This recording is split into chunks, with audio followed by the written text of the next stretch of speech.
Heads up, the following podcast contains adult language and deals with adult subjects. Keep this in mind as you listen. On this follow-up bonus episode, Grace and I are talking about Grace's episode with her best friend, Fanya, of 20 years. On with the show.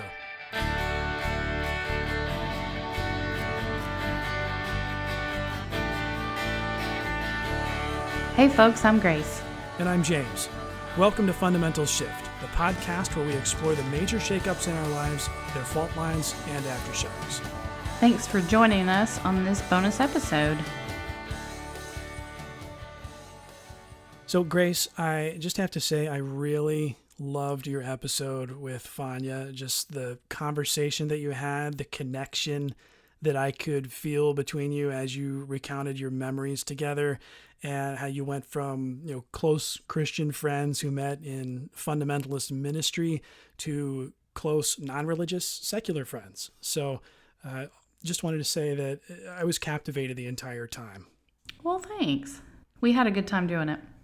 You went through, both of you, a lot of asynchronous shifts at various times in your life, changes in belief.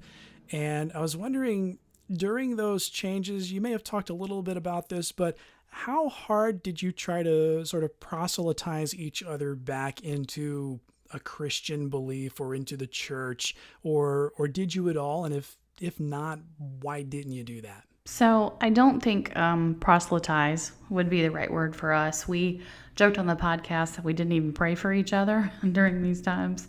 Right. And I think a lot of that had to do with we were going through our own shift, and our mind was so full of that, and what that meant for us personally, that we weren't sure how to attack that with the other person. I also think that wasn't in our nature. We're both doers. We like to, make an action to serve. And when we were in fundamental ministry, that definitely was our MO. So if there was a service project, we were there. If there was a mission trip, we were there, right? Our job to us was to be the hands and feet of Christ, so to speak. We weren't really into door-to-door knocking and evangelizing. Now, I was forced into a lot of that in the Baptist church, especially as a child with my dad. But it wasn't my thing, and I was very uncomfortable with it, even having grown up in the church and my whole time in the church, just very uncomfortable with it. Sometimes I thought it was just my personality, and then later I'd figured out it was my personality partially, but also just that I didn't believe in trying to change people in that way or change people's minds in that way. It was just really uncomfortable. So were you more of like the love them into the kingdom sort of approach? Yes, absolutely. St. Francis of Assisi, preach the gospel at all times, use words if necessary. That was definitely how we both were. So partly that's just the way we're built, but the other part I think is just that we were both very uncomfortable with that model, and especially on mission trips, especially when you go and you see that people are living well, and like even if they're struggling, they're not having necessarily a hard time spiritually or relationally often, Yeah. Obviously there are many hungry people in the world and thirsty people in the world and people who need medical attention and all kinds of things like that.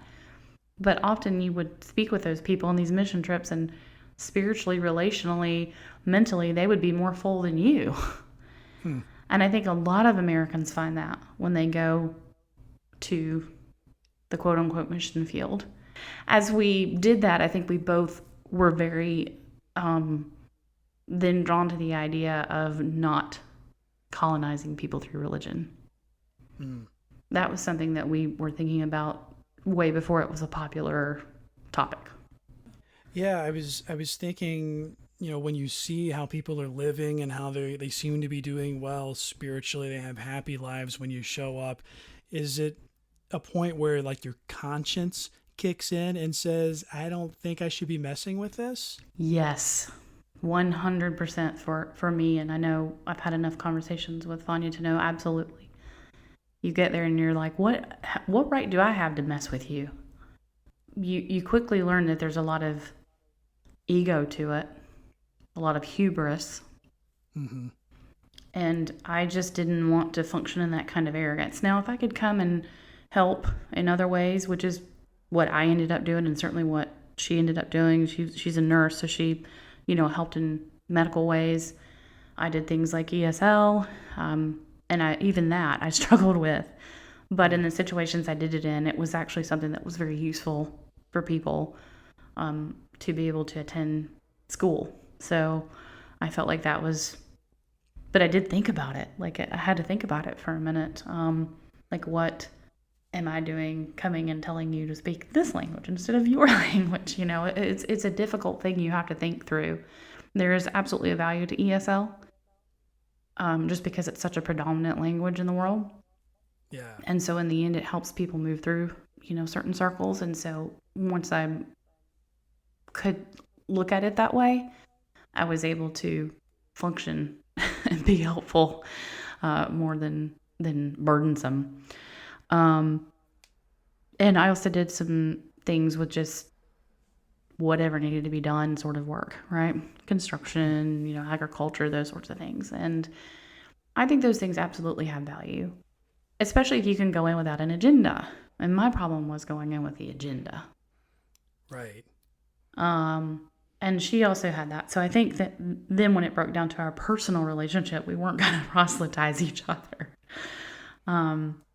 Because that still kind of would kick into me of like, I feel like I need to tell you that this is bad and sinful and terrible and you're going to hell, but I love you and I'm not sure I have that right. So I'm going to love you back into the kingdom, just like you were saying a minute ago. So that was absolutely always my thing, is like, I can show her there's a better way and I can love her back into the kingdom.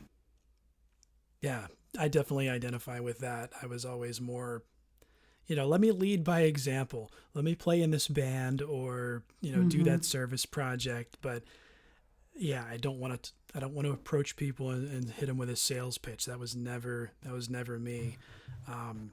I even faked in college. I had to take a class called Evangelism 101. So did I. Okay. So you kind of see what I'm getting at here, but I don't know about your class, but for mine, one of the projects that were required as part of your final grade was a witnessing report where you were supposed to go out and witness to someone, basically proselytize them, try to get them to convert to Christianity, and you write a report about it and turn it in, you get graded on it.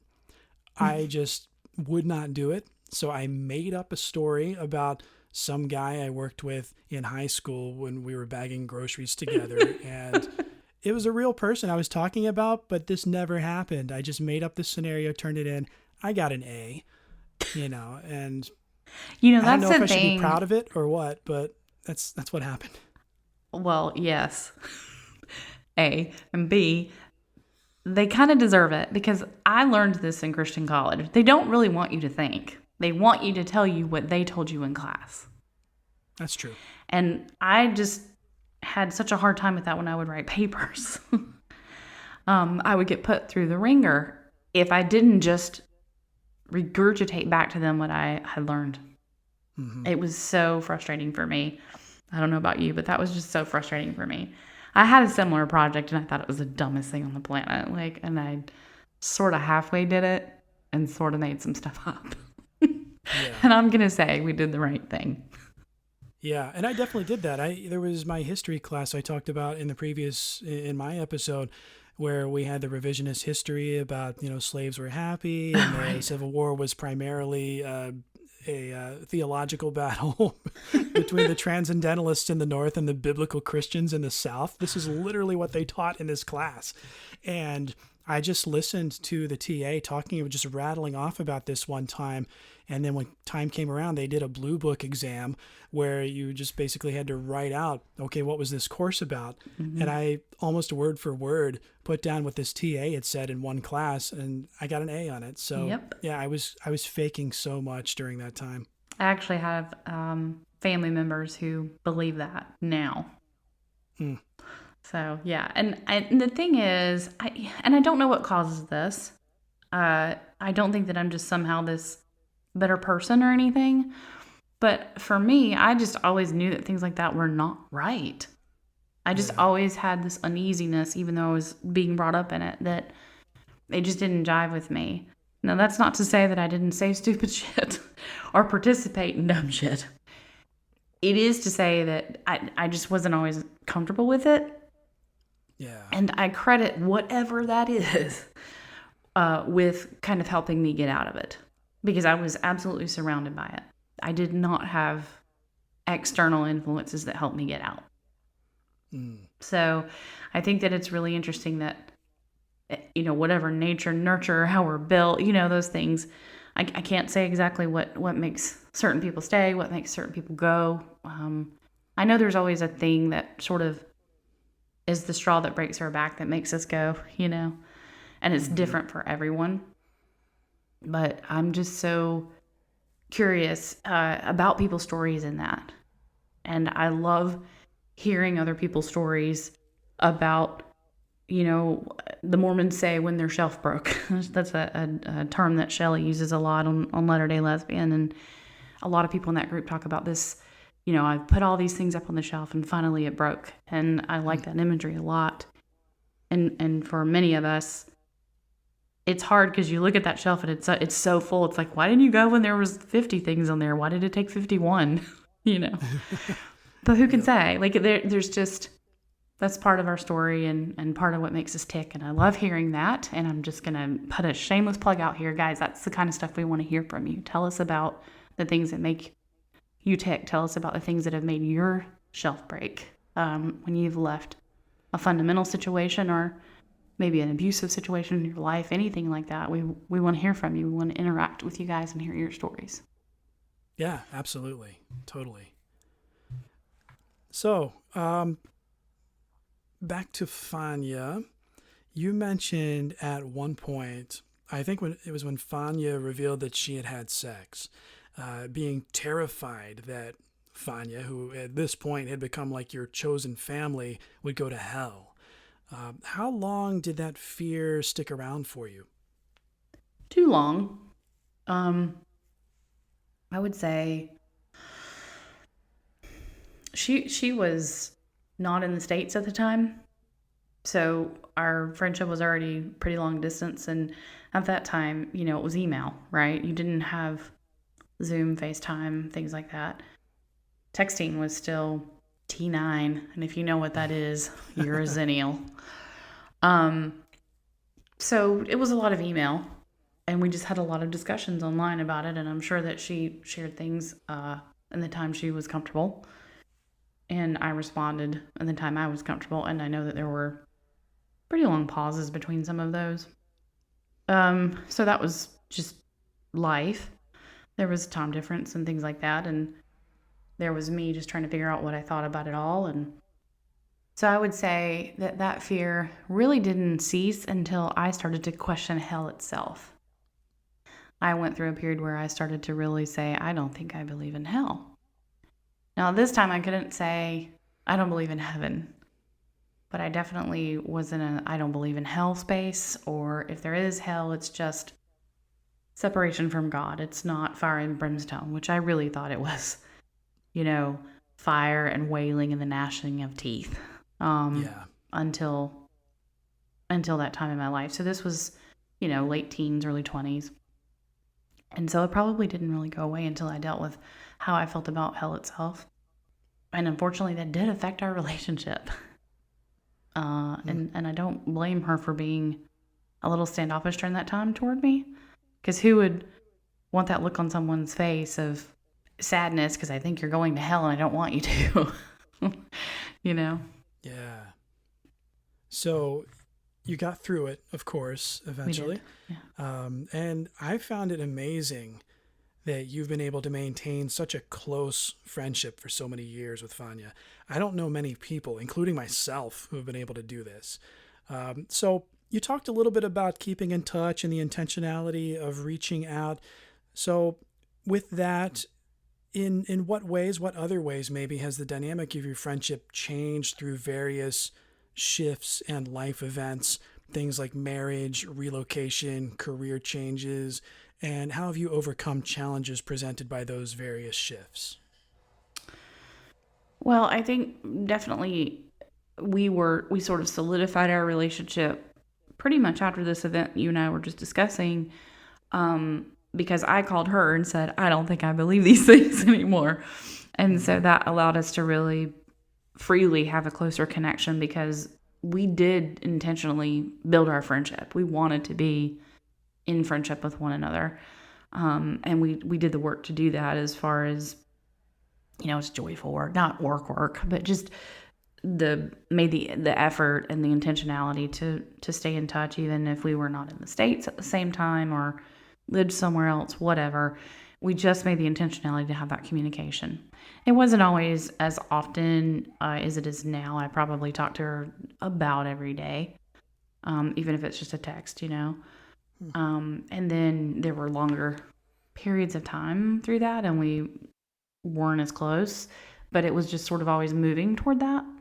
And as it did, we just kind of continued to say, this is a friendship that I want and I'm going to have, really. And honestly, we're the kind of people that were there for each other for those hard things you mentioned, like relocation. We showed up for moving day. If you have friends that show up for moving day, those are your real friends. Yeah, hold on to that. Yeah, hold on to those people. Career changes, supporting each other through those sorts of things. We always showed up for what I would say are the harder things to show up for in friendship. It wasn't just, oh, I'm going to show up for drinks with you or whatever, or a party or coffee. It was always that we were there for each other and the things that to many are not fun, are hard, are work. And we always seem to make fun of those things. They always turned out with some sort of disaster that made a great story and made us laugh. And that just really bonded us. And so for us, those are the things that pretty much made and solidified our friendship instead of us having this other thing that got us through those things of our friendship. That's great. Yeah. Still very amazing to me that you're still together, still keeping in touch. And yeah, I'm a little jealous of that kind of friendship. But, it's been hard for us this year. I haven't seen her now in almost a year. And that's the longest I've, gone without seeing her. Probably in all of our 20 years. I mean, there might have even been times we only saw each other once a quarter, but certainly not once the year. So the pandemic has made it difficult. I mean, we probably are more intentional right now about the virtual stuff because what else are you gonna do? We co-cook. Right. We set dates and we co-cook the same thing together or something similar. Things like that. We just try to have fun. We watch shows together, and you do the best you can to spend time, even if it's virtual. Yeah. But it's joyful. It's enjoyable. At the same time, a little difficult, a little bit stingy because you just want to be there in person. So, yeah. Yeah, it's definitely a challenging time for anyone with friends, not being able to hang out. One thing that I found really interesting about your conversation, and maybe this is more of a comment than a question, but we can talk about it. Sure. Is the idea of making amends for the damage that you caused just from being part of a fundamentalist system. I found that to be much more meaningful than deconstruction for deconstruction's sake. I think that for many people, deconstruction and dissociation from systems and ideologies that prey on fear and exploit one's sense of compassion can sometimes stop there and primarily be a self-serving effort, but it shouldn't stop there. I think just because we were indoctrinated, we may have been victims of wrong teaching, it doesn't absolve us of the responsibility to make things right. We found a way out of it. Now we need to counteract the effects, find a way to end the cycle of indoctrination, and try to reverse at least some of the damages we had a hand in, even if it was passive complicity. And you also said part of what made it work was what made it so awful, and that kind of ties into it as well. Do you have any thoughts of on that? Sure. For us, we were able to recognize that what made it work was what made it awful long before we left. We talked about it, but often in roundabout ways, in circles. And we had a hard time taking it on directly until we had definitely gotten out, both of us, which I think makes some sense. It was a very scary time for us, and we weren't, exactly on the same track out. So it makes sense that we were trepidatious with each other at the time. But I can remember even when I just started to think about coming out of it, and certainly Fania, she had been working her way out of it. We started looking for ways to give back. We never really ran away from it. We certainly ran away from the institution itself, but not from the fact that we needed to give back and to try to, I guess, account would be the right word for some of the things that we had been, participating in. Mm-hmm. And yes, we were young and impressionable and all of those things, but we were also technically adults at that time, young adults, but adults. And we really felt the need to give back and to try to sort that out. And again, sort of going back to the beginning, we're people of action. So we're not ones to delay in service. So we wanted to find outlets where we could serve again in a way that we felt was now appropriate and now helpful and not just a way to proselytize, quite frankly. So many ministries are really just, they're not there to just give. They're not there to just help. They're really there. Their number one goal is conversion. And we really just wanted to get out of that space and get into a space where we could give back, just to give back. So I think that was something that we also connected on and probably solidified and continued our friendship after we had gotten out of those systems together. I don't know if this is the greatest comparison. We can cut it if it doesn't work. I kind of think of that strategy or philosophy behind a lot of Christian ministry, in that you're supposed to be pulling people from a burning building in order to save them. Mm-hmm. And it's almost like now that you're outside of that system, you kind of have almost a very similar driving force where you have to get people out of what you didn't realize at the time was a burning building, but now you do. Mm-hmm. Mm-hmm. Yeah, I think that's fair. I definitely think. So I have this saying that everything is church. Meaning, when I got out, I suppose I thought everything would just all of a sudden be different. But then I would go join a volunteer organization or committee, right? And the same sort of issues I didn't like in church would come up, as far as like weird power struggles and things like that. And I would just be like, and just the politics of committees and organizations and things like that. And I remember just saying, everything is church. Everything is church. And then I realized everything is human. And so that really helped me to not feel like, okay, am I just on the other side actually not helping anything? And I would like to think at this point that rather than just running in willy-nilly to a burning building, to continue the metaphor here, and trying to pull someone out, that hopefully I'm helping to put water on that fire, and I'm helping to aid someone by having, the big trampoline at the bottom to get themselves out. And I think that that's a really important shift in the way you think about it. Yes, we're all human, and yes, we will always have these sort of power and political struggles as humans on any committee, any sort of service we do in the world. political volunteer, whatever it is, activism. I mean, all of those things all have such good intentions, and many religious spaces have such good intentions. It's when we get that human ego in there that can really start to mess with that situation.